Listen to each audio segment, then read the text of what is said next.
ओम शांति। सभी को good morning.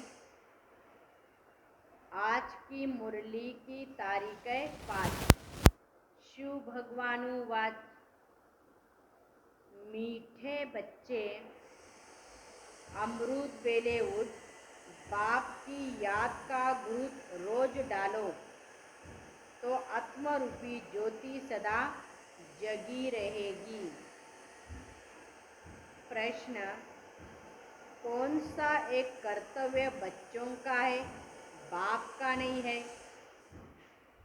बाबा का जवाब है, बच्चे कहते बाबा फलाने संबंध की बुद्धि का ताला खोलो।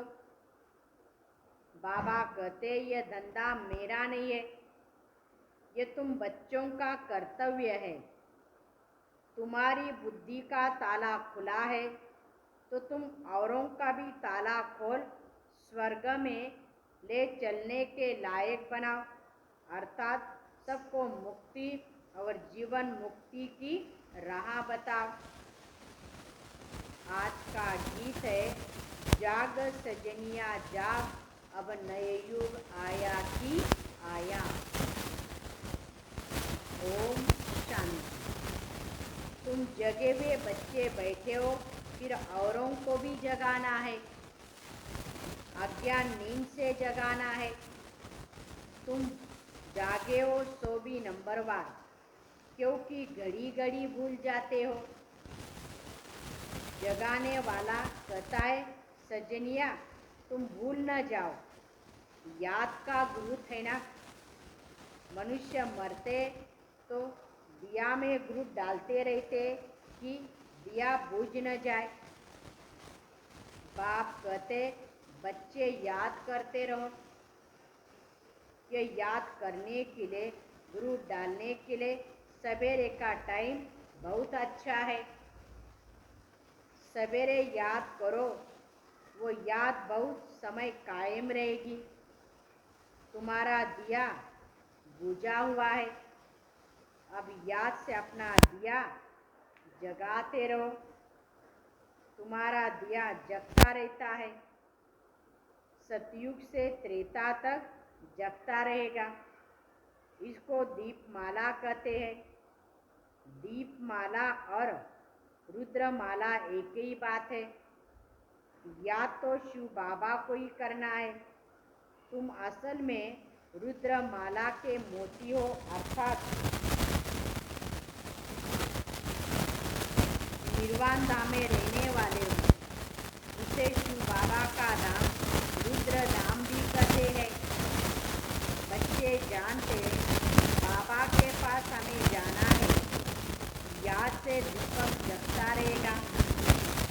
यदि आशा श्रेष्ठ मत मिली है, गाया हुआ है श्रीमत मिली थी तो सत्य श्रेष्ठ सत्य धर्म की स्थापना हुई थी। अब तुम्हारा बड़ा झुंड है, नंबरवार जितना जगता है उतना जग सकता है। दीपों को जगाने के लिए सवेरे उठना पड़ता है, ग्रुप डालना पड़ता है। इसमें कोई तकलीफ की बात नहीं। बाप को याद करना है, ग्रुप डालते रहना है। आत्मा पावन होती रहती है। आत्मा पहले जगी थी, अर्थात आत्मा की ज्योति बुझी हुई थी। बाप को याद करने से वो जग जाएगी और विकर्म विनाश होते रहेंगे, अर्थात पावन बनते रहेंगे। अभी आत्मा पर अज्ञान का परछाया पड़ा हुआ है। बाप ही सबसे बड़ा सर्जन भी है। कोई स्थूल दवाई आदि डालने के लिए नहीं देते, सिर्फ कहते हैं माँ में कम याद करो। इस याद में सब दवाइयाँ आ जाती है। याद से तंदुरुस्त बन जाते हो भविष्य जन्म जन्मांतर के लिए। तो योग तो बहुत किस्म किस्म के सिखलाते हैं, उससे बहुत पहलवान भी बनते हैं, मेहनत करते हैं। अभी तुम महावीर बनते हो ना, पवित्रता को ही महावीरता कहा जाता है। इसमें आयु भी बहुत बड़ी होती है। बाप की याद से ताकत मिलती रहती है। बाप समझाते तुमको पवित्र दुनिया का मालिक बनना है तो ये अंतिम जन्म पवित्र बनो। सन्यासी भी 5 विकारों का सन्यास करते हैं, परंतु वो बहुत दूर जंगल में चले जाते हैं। या तुमको ग्रस्त व्यवहार में रहते 5 विकारों का सन्यास करना है। तुम जानते हो इस सन्यास से प्राप्ति बहुत भारी है। उनको तो कुछ भी पता नहीं है।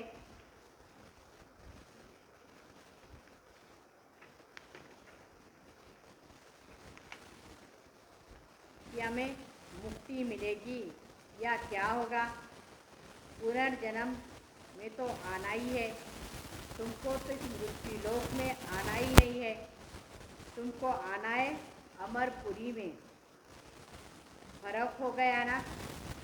पर सन्यासी लोग कितना भी हठयोग आदि करें, फिर भी उन्हों को मृत्यु लोक में ही रहना है।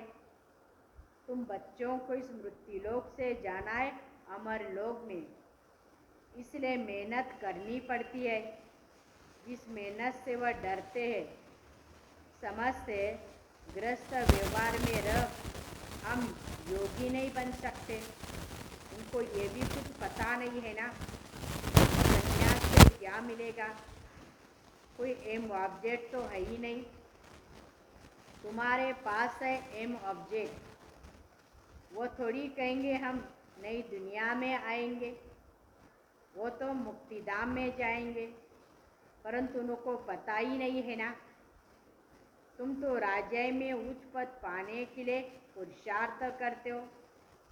इसमें पूरा पुरुषार्थ करना है। आशीर्वाद और कृपा की कोई बात ही नहीं है। ऐसे नहीं कि हमारे पति की बुद्धि का ताला खोले।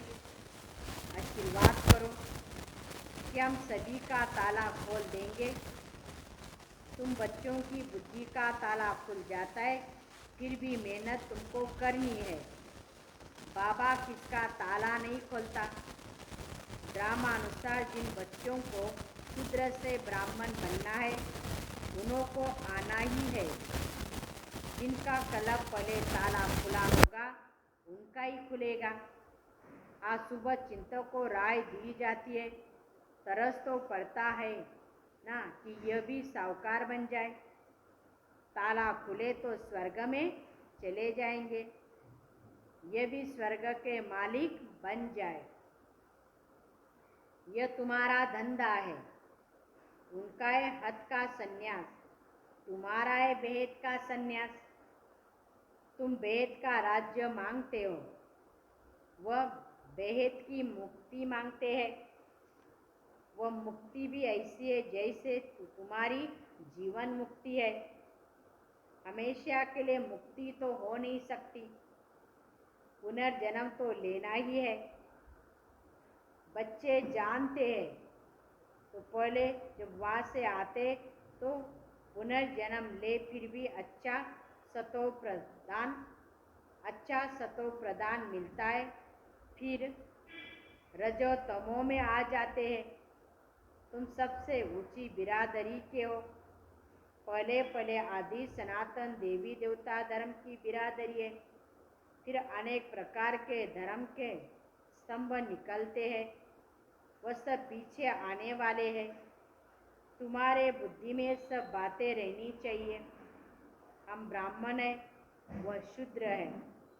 हम शिक्षा पाकर तमो प्रधान से सतो प्रधान रहे। कौन बनाते हैं? जो एवर सतो प्रधान है, वह कभी रजो तमो में नहीं आते। हमको बना रहे हैं। हर एक को मेहनत करनी है। तुम्हारी मेहनत से ऑटोमेटिकली तुमको ही उच्च पद मिलता है। हर एक अपनी राजधानी को संभालते हो। तुमको मदद देने वाला एक ही भेद का बाप है। वह सच युक्ति बताते हैं। इसका नाम ये सज राजयोग, जिससे दैवी स्वराज्य मिलता है। स्व अर्थात आत्माओं को ही राज्य मिलता है। आत्मा कहती अभी हम बेगरी शरीर में है, फिर प्रिंस का शरीर मिलेगा। तुम आत्मा या बैठी हो, जिसके पास जाना है उसको याद करना है। गुरु लोग मंत्र देते रहते हैं, या बाबा का मंत्र कोई और देने वाला ही नहीं है। बाबा एक ही मंत्र देता है, मैं तुम्हारा निराकार बाप हूँ, तुम्हारा टीचर भी हूँ, पतित पावन सदगुरु भी हूँ तो निराकार। ये भी निश्चय चाहिए ना, हमारा बाप पतित पावन निराकार ज्ञान का सागर है। राजयोग से हमको महाराजा महारानी बनाते हैं, बेहद का वर्षा देते हैं। 100% संपत्तिवान भव, अविष्यवान भव। देवताओं जितनी आयु कोई की नहीं होती। पुत्रवान भव, तुम्हारा कुल तो चलता है ना, तुम जानते हो वह विकार हो नहीं सकता। आत्मा को अपनी नॉलेज है। हम अभी जाकर बच्चा बनेंगे, फिर जवानों बूढ़े बनेंगे, फिर दूसरा शरीर लेंगे। वहाँ की रस्म रिवाज और यहाँ की रस्म रिवाज और है। बाप ही समझा सकते हैं ना। रोज कहते बच्चों, जीव की आत्मा हो, जीव बिगर सुनाएंगे कैसे, ये याद रखना है। हम आत्माओं को परमपिता परमात्मा समझा रहे हैं, परंतु ये भी भूल जाता है। अभी तुम प्रैक्टिकल में बैठे हो, ये भी जानते हो जन्म जन्मांतर फालतू कथाएं सुनते आए हो, कितनी गीताएं पुस्तक सुनते आए हो। अब ये संगम युग, संगम युग का अर्थ ये पुरानी दुनिया का विनाश और नई दुनिया की स्थापना। इसलिए इसको ऑफिशियल कल्याणकारी संगम युग कहा जाता है। संगम युग को भूलने से अपनी राजधानी को भूल जाते।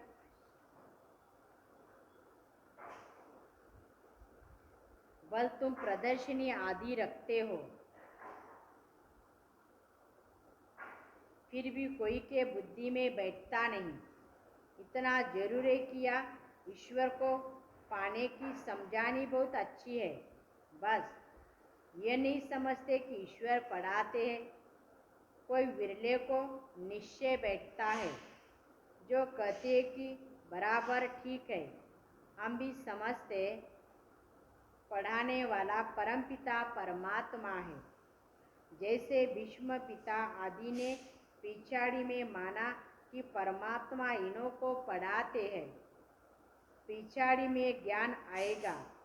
बल प्रदर्शनी में हजारों आते, परंतु यह किसी को भी समझ में नहीं आता कि तुम्हारा निराकार परमपिता तुमको निराकार परमपिता परमात्मा पढ़ाते हैं। कहते ये बात हमको समझ में नहीं आती है, निराकार कैसे पढ़ाएंगे। अच्छा, हम आकर समझेंगे, कहेंगे फिर आएंगे नहीं, कहकर फिर आएंगे नहीं, ऐसे भी होते हैं ना। कितना तुम समझाते हो, चलो हम तुमको स्वर्ग की बादशाही दे, तो भी नहीं मानते हैं। सैम्पलिंग भी लगती है ना। बाबा समझाते तुमको, भक्तों को समझाना सच होगा। तुम सर्वव्यापी कहते हो तो फिर पूजा क्यों करते हो? वो तो जड़ है ना, तुम तो चैतन्य हो, तुम बड़े हो गए हो ना। समझाना है बेहद का बाप तो एक ही है, उनकी ही महिमा है। वो मनुष्य सृष्टि का बीजरूप पतित पावन है। दुनिया पतित है, उनको पतित से पावन बनाने वाला एक ही बाप है, जरूर संगम पर ही आता होगा ना। अब आए हैं तब कहते हैं मुझे याद करो, तुम्हारे विकर्म विनाश हो गए। गीता में अक्षर है, परंतु कृष्ण का नाम लिखने से बुद्धि में बुद्धि ठहरती नहीं।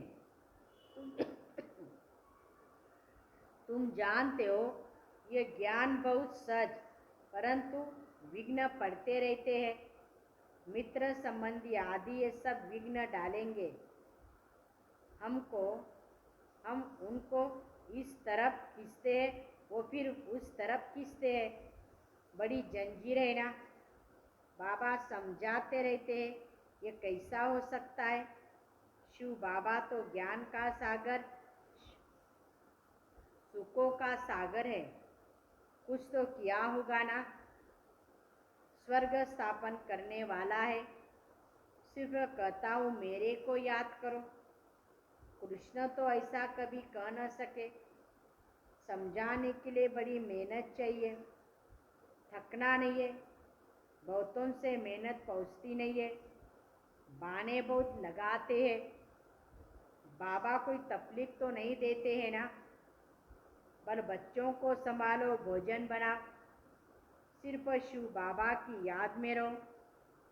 अच्छा दिन में टाइम नहीं मिलता, अमृत वेले याद करो। कहते राम सिमरे प्रभात मन मोरे। आत्मा कहती है प्रभात में अपने बाप को याद करो। बाबा भी यही कहता है कि नींद भी टाइम पर करनी चाहिए, पूरा चार्ट रखना है, सवेरे उठ सकते हो। इन पर एक कहावत भी सिंधी में, सवेरे सोना सवेरे उठना, माना जल्दी सोना जल्दी उठना। अभी तुम अक्लमंद बनते हो ना, सारा चक्र बुद्धि में है। तुम्हें कोई भी दुख नहीं मिल सकता। कितना तुम शाहों के शाह बन जाते हो। पैसे की कभी कोई तकलीफ नहीं होती और हेल्दी भी बनते हो। सब गुण अभी तुम शिव बाबा से पाते हो। बराबर तुम हेल्दी वेल्दी और हैप्पी भी बनते हो। ये भी तुम जानते हो। होली दिवाली आदि सब अभी की बातें जो यादगार में आती है। तो सवेरे उठकर बाप को याद करना बड़ा अच्छा है। याद को बढ़ाते रहो। बच्चों ने गीत भी सुना, जागो और जगाओ अज्ञान के नींद से। ग्रस्त व्यवहार में रहते किसको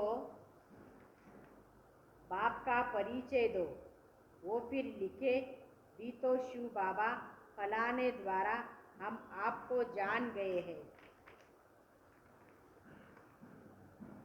अभी तो हम आपके होकर ही रहेंगे, आपसे वर्षा जरूर लेंगे, आपके ही थे।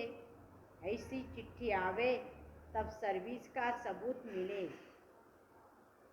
पत्र देख बाबा खुश हो गए। बाकी क्लास से ही होकर जाना ये तो पुरानी चाल हो गई ना। और जैसे सत्संग में नियम हो जाते हैं, तुमको तो एक एक को अच्छी रीति समझाना है। ये बहुत ऊंची पढ़ाई है। ये ज्ञान सागर से कितनी अच्छी नॉलेज मिलती है। मेहनत चाहिए समझाने की। अच्छा मीठे मीठे सिक्की दे बच्चों प्रति माता पिता बाप दादा का याद प्यार और गुड मॉर्निंग। रूहानी बाप की रूहानी बच्चों को नमस्ते। हम रूहानी बच्चों की रूहानी बाप दादा को याद प्यार और नमस्ते नमस्ते नमस्ते। ओम शांति ओम शांति। शुक्रिया बाबा, थैंक्स बाबा। धारणा के लिए मुख्य सार, पहली पॉइंट, याद का अभ्यास बढ़ाना है। इस यात्रा में कभी थकना व बाना नहीं देना है। याद का पूरा पूरा चार्ट रखना है। भोजन भी शिव बाबा की याद में बनाना व खाना है। दूसरी पॉइंट, बुद्धि से भेद का संन्यास करना है। इच्छी दुनिया को बुद्धि से त्याग देना है। बाप द्वारा जो मंत्र मिला है वही सबको देना है। जगे है तो जगाना भी है। आज का वरदान, हर सेकंड हर कदम श्रीमत पर एक्यूरेट चलने वाले ईमानदार वफादार भव। हर कर्म में श्रीमत के इशारा प्रमाण चलने वाली आत्माओं को ऑनेस्ट अर्थात ईमानदार और वफादार कहा जाता है। ब्राह्मण जन्म मिलते ही दिव्य बुद्धि में बाप दादा ने जो श्रीमत भर दिए, ऑनेस्ट आत्मा हर सेकंड हर कदम उसी प्रमाण एक्यूरेट चलती रहती है। जैसे साइंस की शक्ति द्वारा कोई चीज़ें इशारा से ऑटोमेटिकली चलती है, चलाना नहीं पड़ता है। चाहे लाइट द्वारा चाहे वाइब्रेशन द्वारा स्विच ऑन किया और चलता रहता है। ऐसे ऑनेस्ट आत्मा साइलेंस की शक्ति द्वारा सदा और स्वतः चलते रहते हैं। स्लोगन है, जहाँ चिंता है वहाँ चैन नहीं हो सकता।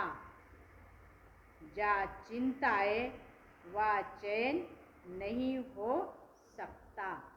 अच्छा, ओम शांति।